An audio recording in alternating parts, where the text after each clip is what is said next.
아들은 혼자가 아니었는데 집안 누구도 그 사실을 몰랐습니다. 25이 된 그는 집과 직장만 오가며 조용히 살고 있었습니다. 말수는 적었지만 폭력적이지도 문제를 일으키지도 않았죠. 그러던 어느 날부터 어머니의 말에 반응하지 않기 시작했습니다. 방문은 잠겼고 전화는 받지 않았습니다.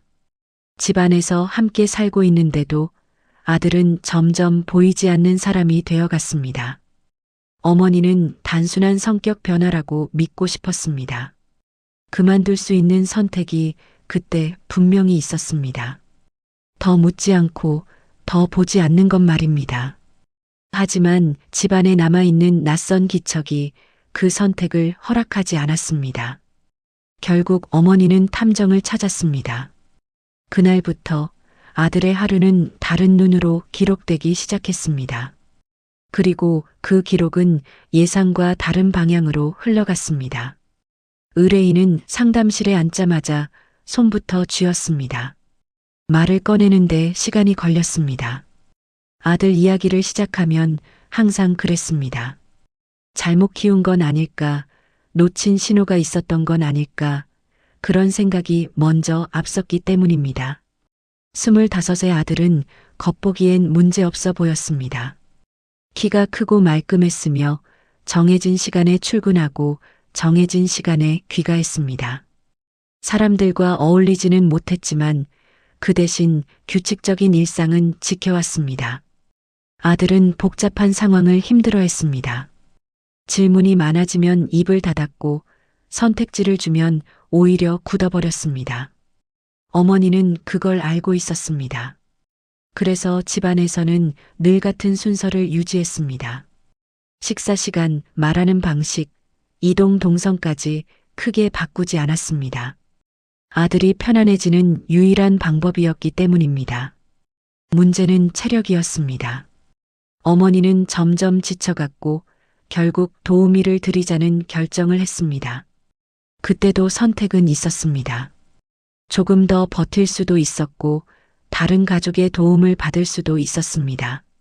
하지만 어머니는 가장 현실적인 길을 택했습니다. 집안에 낯선 사람이 들어오는 것보다 자신의 무너짐이 더 위험하다고 판단했기 때문입니다. 도우미가 오고 난 뒤 며칠은 평온했습니다. 아들은 큰 반응을 보이지 않았고 일상도 그대로 유지됐습니다. 어머니는 안도했습니다. 괜한 걱정이었다고 스스로를 다독였습니다. 그만둘 수 있는 마지막 기회가 그때였습니다.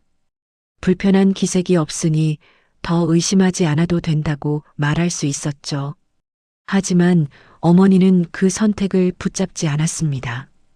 변화는 아주 작게 시작됐습니다. 아들은 방문을 잠그기 시작했습니다.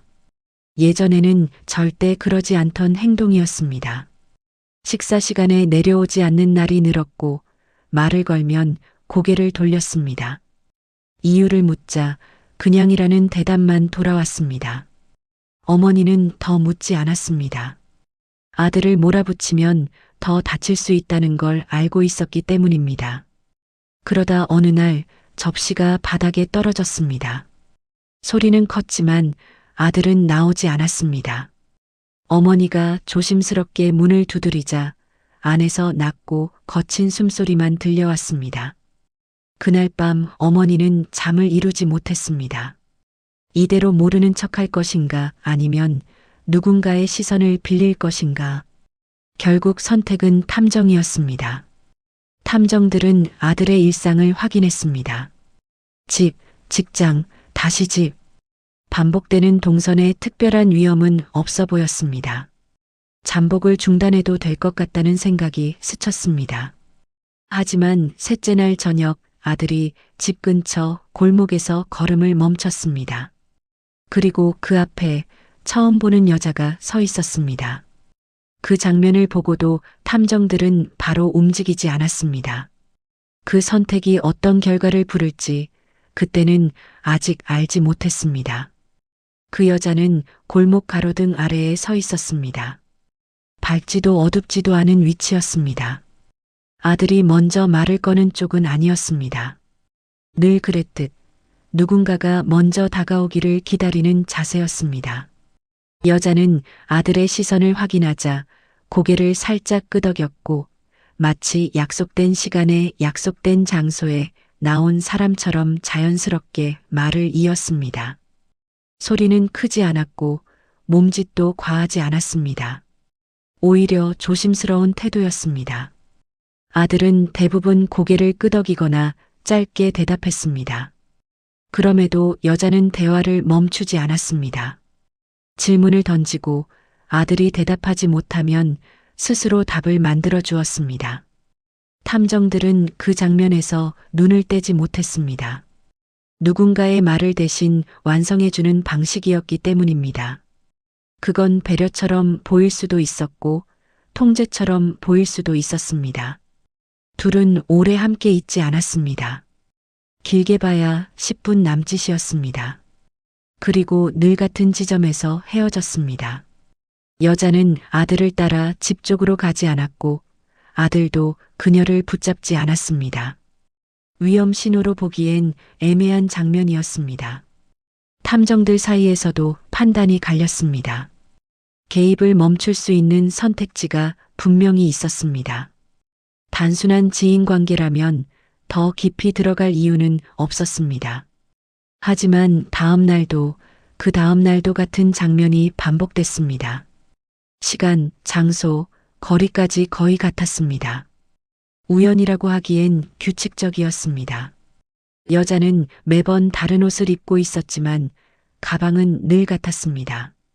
낡은 청가방이었고 안에 무엇이 들었는지는 보이지 않았습니다. 아들은 그 가방을 한 번도 들여다보지 않았습니다. 여자가 꺼내 보이지 않는 한 묻지 않는 사람이었기 때문입니다. 어머니에게 중간 보고가 전달됐습니다. 낯선 여자가 있다는 말에 어머니는 숨을 고르며 물었습니다. 위험해 보이느냐고요. 탐정은 바로 답하지 않았습니다. 확실하지 않았기 때문입니다. 그날 어머니는 또 하나의 선택 앞에 섰습니다. 여기서 멈추고 일상을 회복할 것인가 아니면 불확실함을 감수하고 더 지켜볼 것인가. 어머니는 잠시 침묵하다가 말했습니다. 조금만 더 봐주세요. 그 선택이 가장 어려운 선택이었습니다. 며칠 뒤 변화가 생겼습니다. 여자가 아들에게 무언가를 건넸습니다. 아주 작은 물건이었습니다. 손바닥 안에 들어가는 크기였고 아들은 그것을 주머니에 넣었습니다. 탐정들은 확대 촬영을 시도했지만 정확히 확인할 수는 없었습니다. 다만 그날 이후 아들의 행동이 달라졌습니다. 걸음이 빨라졌고 집에 들어가는 시간도 조금씩 늦어졌습니다. 그날 밤 집 안에서는 작은 소란이 있었습니다. 어머니가 이유를 묻자 아들은 처음으로 목소리를 높였습니다. 무엇 때문에 화를 냈는지 분명하지 않았지만 감정의 방향은 어머니를 향해 있었습니다. 그 장면을 들은 어머니는 뒤늦게 깨달았습니다. 아들이 누군가의 말을 자신의 말보다 먼저 믿고 있다는 사실을요. 탐정들은 이제 선택해야 했습니다. 더 지켜볼 것인가 아니면 개입의 시점을 당길 것인가. 그 결정을 앞둔 바로 그 순간 여자는 처음으로 아들의 집 쪽을 바라봤습니다. 그리고 아주 잠깐 탐정이 있는 방향으로 시선을 옮겼습니다. 그 시선이 우연이었는지 의도였는지는 아직 알 수 없었습니다. 다만 그날 이후 상황은 더 이상 되돌릴 수 없게 흘러가기 시작했습니다. 여자는 그날부터 동선을 바꿨습니다. 더 이상 골목 끝에서만 서 있지 않았습니다. 아들이 귀가하는 길목을 한 블록 앞당겨 기다렸고 대화 시간도 조금씩 길어졌습니다. 탐정들은 그 변화를 바로 알아챘습니다. 우연이 아니라는 확신이 들었기 때문입니다. 누군가의 생활 반경을 정확히 알고 움직이는 사람의 방식이었습니다. 아들은 변화를 의식하지 못하는 듯 보였습니다. 여자가 다가오는 걸 피하지 않았고 질문에도 이전보다 많은 말을 내놓기 시작했습니다. 특히 회사 이야기를 할 때는 표정이 풀렸습니다. 여자는 고개를 끄덕이며 맞장구를 쳤고 아들이 말을 멈추면 다시 이어갈 수 있도록 문장을 만들어 주었습니다. 그 과정에서 아들의 말은 점점 여자의 말과 비슷해졌습니다. 단어 선택도 판단 기준도 닮아갔습니다. 탐정들은 개입 시점을 다시 계산했습니다. 지금이라면 여전히 멈출 수 있었습니다. 단순한 심리적 의존 단계로 보일 수도 있었기 때문입니다. 하지만 개입은 곧 노출을 의미했습니다. 여자가 상황을 눈치채면 더 깊숙한 곳으로 숨어버릴 가능성도 있었습니다. 그만둘 수 있는 선택이 분명히 있었습니다. 잠복을 중단하고 의뢰인에게 경고만 전달하는 방식 말입니다. 탐정들은 그 선택을 잠시 고려했습니다. 그러나 그날 저녁 아들은 여자를 따라 방향을 틀었습니다. 집이 아닌 반대편이었습니다. 늘 같은 시간에 귀가하던 사람이었습니다. 탐정들은 즉시 따라붙었습니다. 여자는 아들을 오래 끌고 가지 않았습니다. 편의점이 보이는 밝은 거리에서 멈췄습니다. 위험해 보이지 않는 장소였습니다. 그래서 더 미묘했습니다. 여자는 계산대 앞에서 아들에게 물건을 고르게 했습니다. 몇 가지 중에서 하나를 선택하라고 했고 아들은 한참을 서 있다가 여자가 가리킨 것을 집었습니다. 계산은 여자가 했습니다. 아들은 계산대 옆에서 가만히 서 있었습니다. 탐정들은 그 장면을 놓치지 않았습니다. 선택을 대신해주는 방식이 점점 일상으로 스며들고 있다는 신호였기 때문입니다. 그날 밤 어머니에게 보고가 들어갔습니다. 어머니는 조용히 들었습니다. 그리고 한참이 지난 뒤 물었습니다. 지금 멈추면 원래대로 돌아올 수 있을까요? 탐정은 확답하지 못했습니다. 확실한 건 더 늦어지면 선택지는 줄어든다는 사실뿐이었습니다. 어머니는 잠시 침묵하다가 말했습니다. 그래도 계속 봐주세요. 그 선택은 더 깊은 위험을 감수하는 선택이었습니다. 며칠 뒤 여자는 처음으로 집 안으로 들어왔습니다. 도우미가 자리를 비운 시간대였습니다. 탐정들은 망설였습니다. 지금 개입하면 모든 걸 멈출 수 있었습니다. 하지만 동시에 여자의 목적을 끝까지 확인할 기회이기도 했습니다. 선택의 무게는 무거웠습니다. 결국 탐정들은 지켜보기로 했습니다. 여자는 오래 머물지 않았습니다. 10분도 채 되지 않았습니다. 하지만 나올 때 그녀의 가방은 들어갈 때보다 묵직해 보였습니다. 무엇을 가져갔는지는 보이지 않았습니다. 다만 그날 이후 아들의 태도는 더 날카로워졌습니다. 어머니의 질문에 처음으로 문을 세게 닫았습니다. 탐정들은 그제야 깨달았습니다. 이건 단순한 접근이 아니라 계획된 과정이라는 걸요. 그리고 다음 날 여자는 다시 나타났습니다. 이번엔 이전보다 훨씬 이른 시간의 말입니다. 그때까지도 아무도 몰랐습니다. 이 사건의 진짜 목적이 무엇인지 여자는 더 이상 시간을 숨기지 않았습니다. 출근 전에도 퇴근 후에도 모습을 드러냈습니다. 아들의 하루가 그녀의 일정에 맞춰 조정되는 듯 보였습니다. 탐정들은 그 흐름을 놓치지 않았습니다. 이제 이 관계는 우연이나 호의로 설명될 수 있는 단계가 아니었습니다. 누군가가 누군가의 생활을 설계하고 있었습니다. 아들은 변화를 인식하지 못했습니다.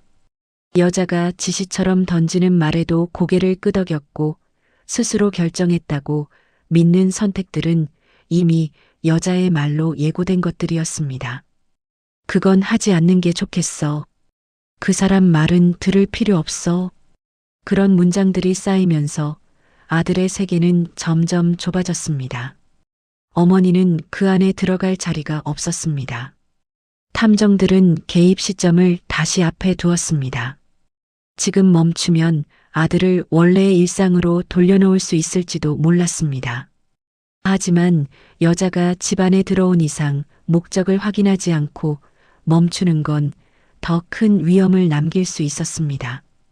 그만둘 수 있는 선택과 끝까지 가야 하는 선택 사이에서 탐정들은 후자를 택했습니다. 결정적인 장면은 예상보다 빨리 나왔습니다. 여자는 아들에게 서류 봉투를 건넸습니다. 얇았지만 안에 든 것은 종이 몇 장이 아니었습니다. 아들은 내용을 이해하지 못한 채 여자가 짚어주는 부분에만 시선을 옮겼습니다. 사인 칸을 가리키는 손가락은 망설임이 없었습니다. 탐정들은 즉시 확대 촬영을 시도했습니다. 그 서류는 아들의 명의로 된 동의서였습니다. 정확히는 금융 관련 위임 문서였습니다. 계좌 조회와 일부 권한을 넘기는 내용이 포함돼 있었습니다. 여자는 설명을 단순화했고 아들은 고개를 끄덕였습니다. 그 순간 탐정들은 더 지켜볼 수 없다는 판단에 이르렀습니다. 이건 실험이나 관찰의 대상이 아니었습니다. 어머니에게 긴급 보고가 들어갔습니다. 어머니는 서류 내용을 듣자 말을 잃었습니다. 그제야 모든 조각이 맞춰졌습니다.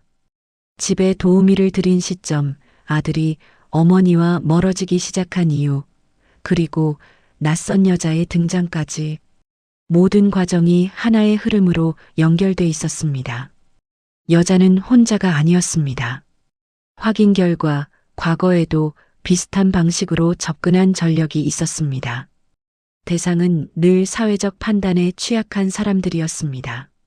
직접적인 폭력은 없었지만 선택을 대신해주며 권한을 가져가는 방식이었습니다. 아들은 그 사실을 알지 못했습니다. 아니, 알 수 없었습니다. 탐정들은 마지막 선택 앞에 섰습니다. 즉시 개입해 여자를 떼어낼 것인가, 아니면 법적 증거를 더 확보할 것인가. 지체하면 피해는 커질 수 있었습니다. 결국 탐정들은 즉시 개입을 선택했습니다. 여자가 다시 집에 들어오려던 순간 탐정이 모습을 드러냈습니다. 여자는 당황하지 않았습니다. 오히려 담담했습니다. 제가 뭘 잘못했죠? 그 말은 준비된 대답처럼 들렸습니다. 하지만 그 표정 뒤에 숨겨진 계산은 이미 드러난 상태였습니다. 그날 이후 여자는 더 이상 나타나지 않았습니다. 하지만 사건은 끝나지 않았습니다. 아들은 자신이 이용당했다는 사실을 쉽게 받아들이지 못했습니다. 어머니를 향한 분노는 쉽게 가라앉지 않았습니다. 탐정들은 마지막으로 남은 선택을 바라보고 있었습니다. 이 관계를 어떻게 마무리해야 할지 그 답은 아직 나오지 않았습니다. 여자가 사라진 뒤에도 집은 곧바로 평온해지지 않았습니다. 오히려 더 조용해졌습니다. 아들은 한동안 방문을 열지 않았고 어머니의 말에도 반응하지 않았습니다. 자신이 이용당했다는 사실보다 누군가 자신을 이해해주고 대신 선택해주던 시간이 사라졌다는 상실감이 더 컸기 때문입니다. 그 감정은 설명으로 해결되지 않았습니다. 어머니는 또 하나의 선택 앞에 섰습니다. 모든 사실을 강하게 주입할 것인가, 아니면 시간을 들여 다시 관계를 쌓을 것인가. 이번에는 서두르지 않기로 했습니다. 아들이 스스로 받아들일 수 있는 속도를 존중하는 쪽을 택했습니다. 그 선택이 가장 어렵다는 걸 이제는 알고 있었기 때문입니다. 탐정의 역할은 여기까지였습니다. 법적 절차는 다른 손으로 넘어갔고 여자는 더 이상 같은 방식으로 접근하지 못하게 됐습니다. 하지만 완벽한 해결은 아니었습니다. 피해는 막았지만 상처는 남았습니다. 이 사건이 명확하게 끝났다고 말하기엔 남겨진 감정들이 너무 많았습니다. 며칠 뒤 아들은 처음으로 어머니에게 말을 걸었습니다. 길지 않은 문장이었습니다. 그 사람 다시 안 와? 어머니는 잠시 멈칫하다가 고개를 저었습니다. 아들은 더 묻지 않았습니다. 대신 창밖을 오래 바라봤습니다. 그 침묵은 분노도 안도도 아닌 받아들이는 과정처럼 보였습니다. 어머니는 그 모습을 보며 깨달았습니다. 지켜주는 것과 대신 살아주는 건 다르다는 걸요. 누군가의 인생을 안전하게 만들고 싶다는 마음이 때로는 가장 위험한 선택이 될 수 있다는 사실도 함께요. 이제 어머니는 예전처럼 모든 걸 관리하지 않기로 했습니다. 대신 곁에 남아있기로 했습니다. 이 사건은 극적인 승리로 끝나지 않았습니다. 정의가 통쾌하게 내려앉지도 않았습니다. 다만 더 큰 피해로 번지기 직전에 멈췄을 뿐입니다. 탐정은 마지막 기록을 정리하며 그렇게 적었습니다. 이건 해결된 사건이 아니라 겨우 방향을 되돌린 사건이라고요. 그리고 그 선택은 아직도 진행 중이었습니다.